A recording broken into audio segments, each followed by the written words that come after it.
Well. Right now, as we speak, hip-hop just witnessed an execution.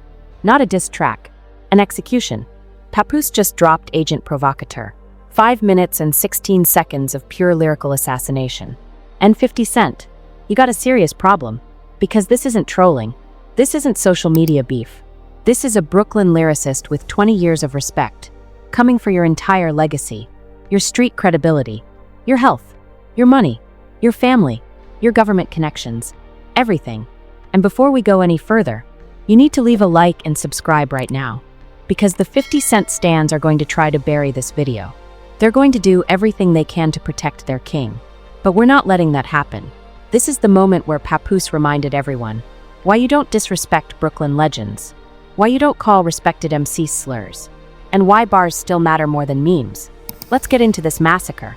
So let's establish what just happened here. On March 10th, 2026, Papoose released Agent Provocateur, a full-length diss track targeting Curtis Jackson, better known as 50 Cent. Now, for those who don't know, Papoose is not some random rapper looking for attention. This is a Brooklyn MC who's been respected in underground circles for over 2 decades. Known for his complex wordplay, his ability to break down multisyllabic rhyme schemes, and his absolute refusal to back down from anyone. He's built his entire career on the foundation of being a true lyricist. Not a pop star, not a businessman first, a rapper's rapper. And when someone like that comes for you, especially in New York, you have to respond. Because this is not the first time 50 has been challenged. Let's trace this back. In 2024, the game released multiple songs going at 50, bringing up old beefs that never really got resolved. Then T.I., or Tip as he's known now, made it very clear on social media and in interviews that 50's constant trolling and documentaries were crossing lines. Tip specifically called out 50 for laughing at people going to prison, for making light of serious street situations, for acting like everything is a joke when real people are suffering real consequences. And 50's response? An AI-generated music video. Not a real diss track with actual bars. An AI video. That's what he thought was an appropriate response to legitimate criticism from legitimate artists. And that's when Papoose decided enough was enough. Now, in early March 2026, Papoose had already been dropping hints. He posted a freestyle in his car where he was rapping over 50 Cent beats, testing the waters, seeing if 50 would respond. And when 50 dismissed him, called him irrelevant, and refused to take him seriously, Papoose went into the studio and crafted what we now have. Agent Provocateur. The title itself is loaded. An agent provocateur is someone who infiltrates a group to sow discord and cause disruption from within. Papoose is literally saying 50 Cent is a government plant, a distraction, someone working against the culture. And in a rap game where authenticity is everything, where street credibility can make or break your entire legacy, that accusation alone is nuclear. But Papoose doesn't just make the accusation. He spends 5 minutes and 16 seconds providing receipts, breaking down moment by moment, bar by bar, why 50 Cent's entire image is a manufactured lie. And here's where things get interesting. Because when you actually look at 50 Cent's career trajectory, there are legitimate questions. How does someone go from being shot in 2000 to signing with Eminem and Dr. Dre in 2002? How does someone with alleged street ties end up becoming one of the most mainstream, corporate-friendly rappers in history? How does someone who claims to be so tough spend more time on Instagram trolling than actually addressing his peers in music? These are questions hip-hop fans have been asking for years. But no one with Papoose's lyrical ability has put them all together in one devastating track. Until now. And as Papoose fans, outside of the pure entertainment value, this record is one of the most important things to happen to New York hip-hop in years. Because it represents a line in the sand.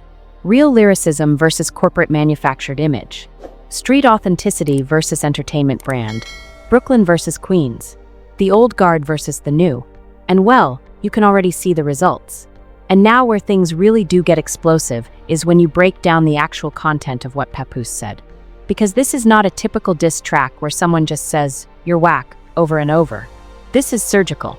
The very first bar Papoose spits is aimed at one of 50's most famous claims.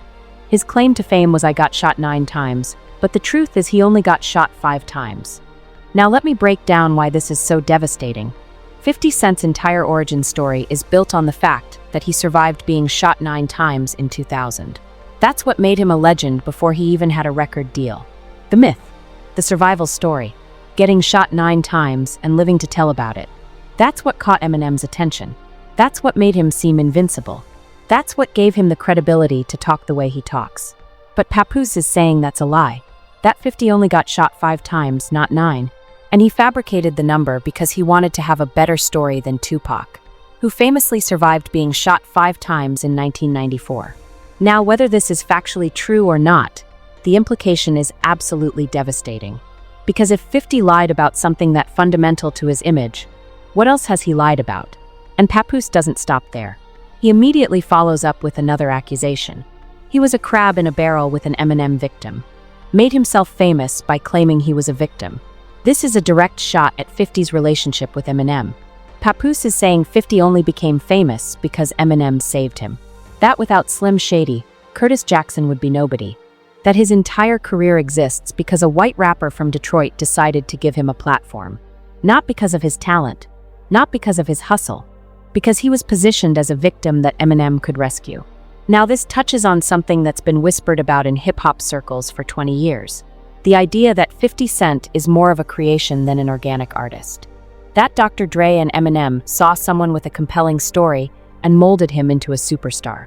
That Get Rich or Die Tryin' was more produced than authentic. And for decades, no one really challenged this narrative publicly because 50 was too powerful, too successful, too willing to destroy anyone who questioned him. But now, in 2026, with 50's musical career essentially over and his focus shifted to television and business, Papoose sees an opening. And he's taking it. And now when things get even more personal is when Papoose starts bringing up specific incidents, specific names, specific moments that 50 probably thought were buried. Floyd Mayweather punched you in your face. Now this is referencing an alleged incident between 50 Cent and boxer Floyd Mayweather. The two were close friends for years. Then they had a falling out over business and women. And according to multiple sources, Floyd actually put hands on 50 at some point. But 50 never addressed it publicly, never talked about it in detail, just moved on and acted like nothing happened. For someone who built his career on being tough, on never backing down, on always getting revenge, that silence is suspicious. And Papoose highlights it. Bruno Carvalho snatched your chain and ended up with a case. Again, this is a specific incident, a specific person, not general disrespect. Specific, documented moments where 50 Cent's tough guy image didn't match reality. Where someone violated him, and he didn't respond the way he claims he would. And this is where Papoose's strategy becomes clear. He's not just attacking 50's music, he's attacking the foundation of his entire persona. The idea that 50 is this untouchable street figure. This gangster businessman who came from nothing and conquered everything. Papoose is saying that's theater. That's branding. That's not real. And he's providing specific examples to prove it. But here's where things get really interesting. Because Papoose doesn't just attack 50's past. He attacks his present. Heard you diabetic, take care of yourself, you getting older. If they amputate you, I hope it's your head from your shoulders. Now on the surface, this sounds like just a vicious bar. Wishing harm on someone. But let's dig deeper. Diabetes is a serious health condition. And there have been rumors for years about 50 Cent's health. About him having to manage chronic conditions despite his muscular physique. About the steroids he allegedly takes to maintain his image. Papoose is bringing all of that into the open, saying 50 is not the invincible figure he pretends to be. He's aging. He's dealing with health issues. He's human. And if you're someone who built your entire brand on being superhuman, on being unbreakable, having someone expose your vulnerabilities like that is devastating. But Papoose takes it even further. I'm not concerned about how much money Curtis can show because he bankrupt. This is referencing 50 Cent's 2015 bankruptcy filing, which shocked the entertainment world at the time. Here's someone who supposedly made hundreds of millions from vitamin water, who supposedly had endless business success, who supposedly was a mogul, and he filed for bankruptcy. Now 50 claimed it was a strategic business move, a way to protect assets during lawsuits. And maybe that's true, but Papoose is saying it doesn't matter. Because at the end of the day, 50 had to file bankruptcy, which means the money he flashes on Instagram isn't really his. The lifestyle he portrays isn't sustainable. It's all smoke and mirrors. And for someone who constantly brags about his wealth, who judges other artists by their bank accounts, having your own financial struggles thrown in your face is brutal. And now where things get absolutely nuclear is when Papoose starts making allegations about 50's sexuality and personal life. The only Curtis we respect in hip-hop is Curtis Blow. But the question is, how much can Curtis blow? This is a direct insinuation about 50's sexuality. And Papoose doesn't stop there. Seen a picture of you smiling holding a certain object. Talk all that gangsta talk, but is it real though? He's referencing photos that allegedly exist of 50 in compromising positions. Now, whether these photos are real or not, the mere suggestion in hip-hop culture is damaging. Because hip-hop, fairly or unfairly, still has deep homophobia embedded in it. And someone like 50, who has built his image on hypermasculinity, who has mocked other artists for their sexuality, who has used homophobic slurs as insults, is particularly vulnerable to this line of attack. It's the exact same strategy 50 used against Ja Rule back in the early 2000s, questioning his masculinity, making him seem soft, making him seem fake, and now it's being used against him. But Papoose doesn't stop at personal attacks. He brings it back to culture. Before you came out, New York was dope. All the gods was woke. Hip-hop was flooded with bars and quotes. This is a thesis statement. Papoose is saying 50 Cent ruined New York hip-hop. That before 50 became mainstream, New York represented lyricism, represented consciousness, represented the essence of hip-hop culture. And 50 turned it into gangster pop, into commercial garbage, into ringtone rap. Now obviously this is debatable.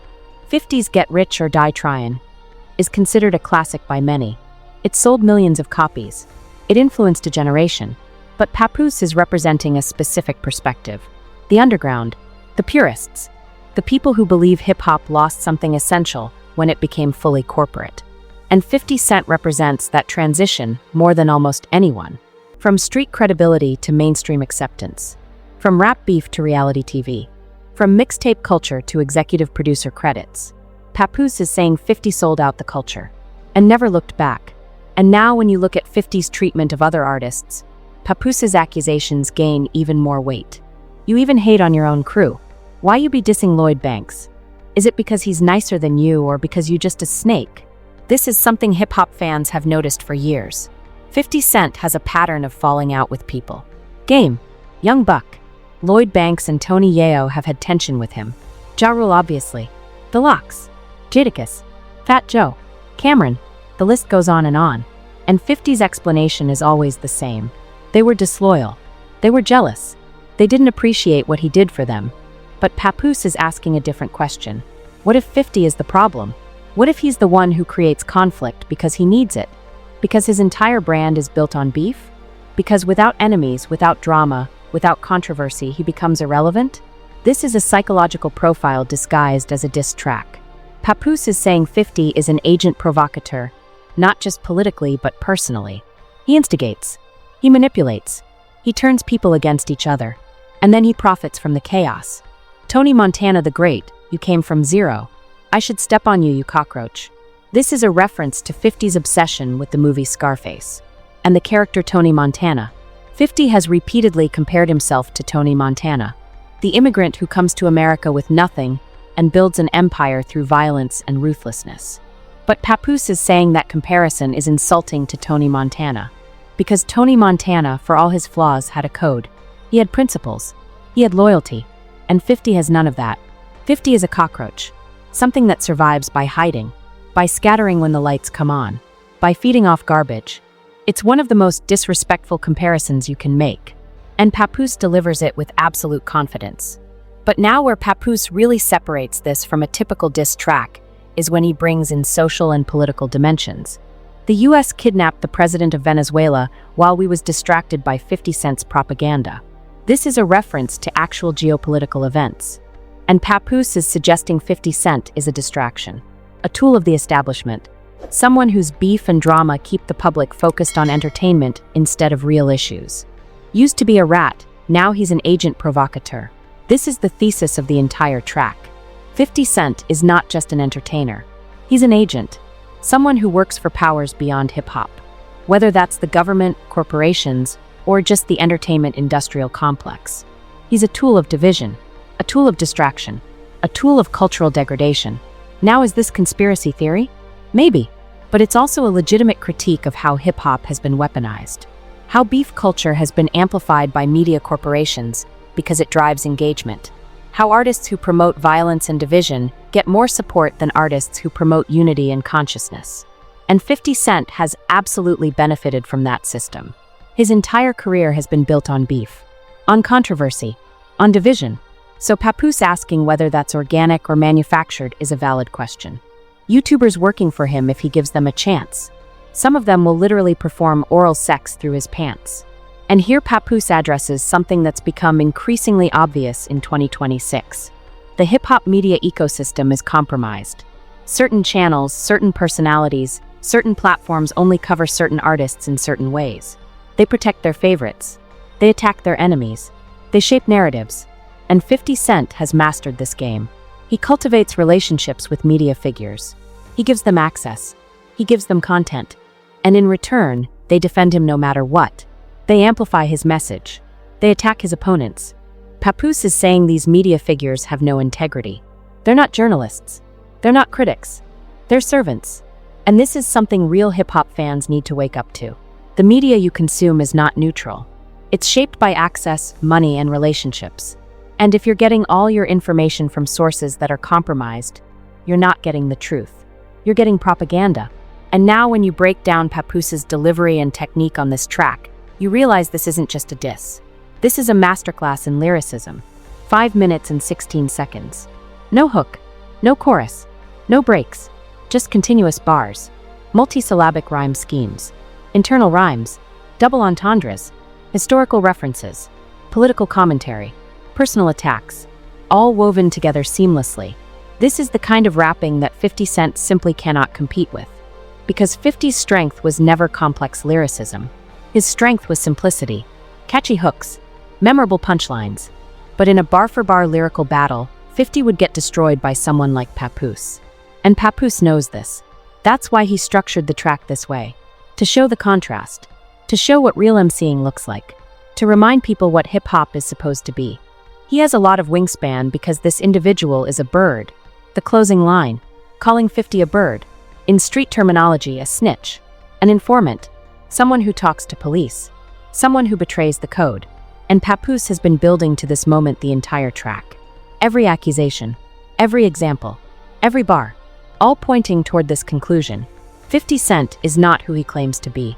He's not a gangster. He's not authentic. He's not loyal. He's a fraud. And worse than that, he's a tool. Used by powers that don't care about hip-hop culture to degrade and destroy it from within. That's what Agent Provocateur means. That's what this track is really about. And now where things get really interesting is when you consider 50's possible responses. Or lack thereof. Because as of right now, March 13th, 2026, 50 has not put out a real response. He dropped that AI-generated music video, which was embarrassing. He's posted some memes on Instagram, which is his standard move, but he hasn't gotten in the studio. He hasn't written actual bars. He hasn't addressed the specific accusations. And that silence is telling. Because 50 built his reputation on responding to everything. Game came at him, he responded. Ja Rule came at him, he responded. Jadakiss came at him, he responded. But now, when T.I. calls him out, he doesn't respond. When the game releases diss tracks, he doesn't respond. And when Papoose drops this nuclear bomb, he doesn't respond. What changed? Why is the man who made a career out of beef suddenly avoiding real rap battles? There are a few possible explanations. 1, he's older now and doesn't want to engage anymore. He's focused on business, television, and his legacy. 2, he recognizes he can't win a lyrical battle against these opponents. So he's choosing not to fight. 3, he's being advised by lawyers, managers, and business partners not to engage. Because any response would give these artists more attention. Or 4, and this is what Papoose is suggesting, he's playing a role. And his role right now is to be above the beef. To be the successful businessman who doesn't need to respond to lesser artists. But that position requires him to maintain an image of superiority. And tracks like Agent Provocateur threaten that image. Because if you listen to what Papoose is saying and you fact-check it, a lot of it is either true or plausible. 50 did file for bankruptcy. 50 does have documented health issues. 50 has fallen out with virtually everyone he's worked with. 50 does laugh at people going to prison. 50's relationship with Eminem is the foundation of his career. These are not made-up accusations. These are based in reality. And when someone lays it all out this effectively, silence starts to look like confirmation. And now when you zoom out and look at the larger pattern here, something becomes obvious. Multiple respected artists from multiple regions are all saying the same things about 50 Cent. T.I. from Atlanta, The Game from California, Papoose from Brooklyn. These are not random underground rappers chasing clout. These are established artists with their own fan bases and their own respect. And they're all saying 50 is a fraud, a distraction, a negative force in hip-hop culture. That has to mean something. When one person criticizes you, it might be hate. When two people criticize you, it might be jealousy. But when dozens of people over decades all say the same things, maybe there's truth to it. Maybe 50 Cent really is everything Papoose says he is. An agent provocateur, a manufactured image, a corporate tool disguised as a street legend. And maybe hip-hop culture would be better off if more people recognized that. If more people stopped elevating trolling over talent, stopped elevating business over bars, stopped elevating Instagram beefs over real lyricism. Because that's what Papoose represents. The old guard, the purists, the people who believe hip-hop is supposed to mean something. And whether you agree with his specific accusations or not, you have to respect what he did on this track. He put 5 minutes and 16 seconds of his life into crafting a response. Real bars, real research, real risk, while 50 generated an AI video and called it a day. That contrast tells you everything you need to know. So now with all of this laid out, what are we going to see next? What are the implications of agent provocateur for both artists and for hip-hop culture more broadly? First, Papoose has put himself back in the conversation. For years he's been respected in underground circles, but overlooked by mainstream media. This track changes that. Everyone is now talking about Papoose. Everyone is now going back and listening to his catalog. Everyone is now recognizing what he's capable of. And for an artist who's been in the game for over 20 years, that renewed attention is valuable. It opens doors. It creates opportunities.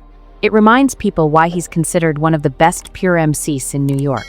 Second, this puts immense pressure on 50 Cent to respond. Not with memes, not with AI videos, with real bars. Because if he doesn't, the narrative becomes clear. 50 Cent can dish it out, but he can't take it. He can troll online, but he can't compete on wax. He's a businessman and a media personality, not a rapper anymore. And for someone whose entire legacy is built on being the toughest guy in the room, that narrative is devastating. So 50 has a choice. He can respond and risk getting outclassed lyrically. Or he can stay silent and confirm what Papoose is saying.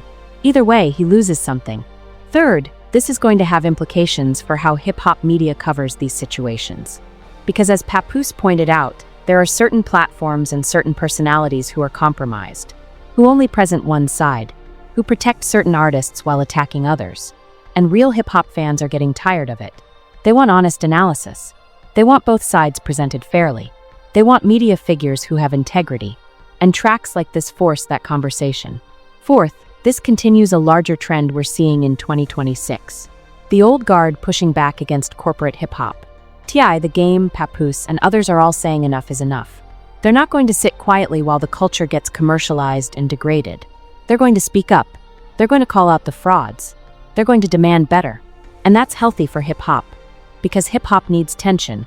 It needs competition. It needs artists who care enough to hold each other accountable. Without that, it becomes toothless. It becomes just entertainment with no substance. And the people who built this culture refuse to let that happen.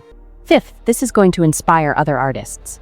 When they see Papoose go at 50 Cent this hard and this effectively, it shows them it's possible. You don't have to be afraid of big names. You don't have to stay quiet out of fear. If you have skill and conviction, you can challenge anyone. And that mentality is what creates classic moments in hip-hop. That's what created Ether. That's what created Hit 'Em Up. That's what created No Vaseline. Artists refusing to back down and putting everything into their craft. Finally, this raises philosophical questions about what hip-hop values. Do we value lyricism or commercial success? Do we value authenticity or entertainment? Do we value bars or branding? And different fans will answer those questions differently. But Agent Provocateur forces everyone to confront those questions. Because Papoose represents one set of values, and 50 Cent represents another. And how hip-hop culture responds to this beef will reveal a lot about where the culture is right now, and where it's heading. If Papoose gets ignored and 50 faces no consequences, that tells you hip-hop values money and fame over skill. But if Papoose gets respect and 50 faces pressure to respond with real bars, that tells you hip-hop still values the fundamentals. And as someone who loves this culture, I'm hoping for the latter. I'm hoping real hip-hop fans recognize what Papoose did here. I'm hoping they demand better from the artists they support. I'm hoping they stop accepting mediocrity just because it comes from a famous name. Because hip-hop deserves better than AI diss tracks. Hip-hop deserves better than Instagram trolling. Hip-hop deserves artists who put their heart into the craft. And Papoose just showed us what that looks like. And so now with all that said, let me know. What do you think about Papoose's Agent Provocateur? Do you think 50 Cent needs to respond with a real diss track, or is he right to ignore it? Do you believe any of the accusations Papoose made about 50's past, his health, his finances, or his role in hip-hop culture? Let me know your thoughts on whether this is clout chasing or legitimate artistic expression. What does this mean for both artists' legacies moving forward? And where do you see this beef going in the next few weeks? Will 50 finally get in the studio, or will he continue to dismiss this? Drop your answers in the comments because I read every single one. If you made it to this point in the video, be sure to leave a like and subscribe. It helps me out a ton, and it ensures you don't miss any future breakdowns of hip-hop's biggest moments. I can't thank you enough for watching. Your support means everything, and it's what allows me to keep creating this content. Real hip-hop analysis for real hip-hop fans. But in the meantime, if you want to see how T.I. originally called out 50 Cent and started this entire chain of events, well, you're not going to want to miss that breakdown. So check out the suggested video.